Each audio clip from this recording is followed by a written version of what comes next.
जैसा कि हमने आपको कई बार यह बताया कि जर्मनी कैसे भारत को लेकर उदारवादी हो रहा है, जर्मनी कैसे भारत के लिए अपने नियम और कानून में बदलाव कर रहा है। जर्मनी जिसने नाटो संगठन के बाहर अपने हथियारों के निर्यात को लेकर कठोर नियम और कानून बनाए थे, अब वही जर्मनी कैसे भारत के लिए अपने कठोर से कठोर नियम और कानून को साइड में करके भारत के साथ हाथ मिला रहा है।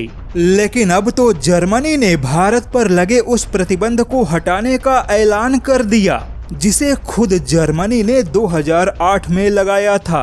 जर्मनी ने 2008 में यानी कि कांग्रेस के समय में भारत को छोटे हथियार बेचने पर प्रतिबंध लगाया था। उस समय चीन प्रेमी जर्मनी ने कहा कि भारत में मानवाधिकारों का उल्लंघन होता है, भारत को हथियार देना या बेचना सुरक्षित नहीं है, भारत ऐसा देश है, भारत वैसा देश है और न जाने क्या क्या कहकर जर्मनी की पूर्व चांसलर एंजेला मर्केल ने भारत पर प्रतिबंध लगा दिया। लेकिन अब जर्मनी के चांसलर ओलाफ शोल्ज ने भारत पर लगे इन सभी पुराने प्रतिबंधों को हटाने का ऐलान किया है, क्योंकि अब जर्मनी भारत के साथ अपने रक्षा संबंधों को मजबूत बनाने के लिए किसी भी नियम और कानून को बीच में आने नहीं देना चाहता।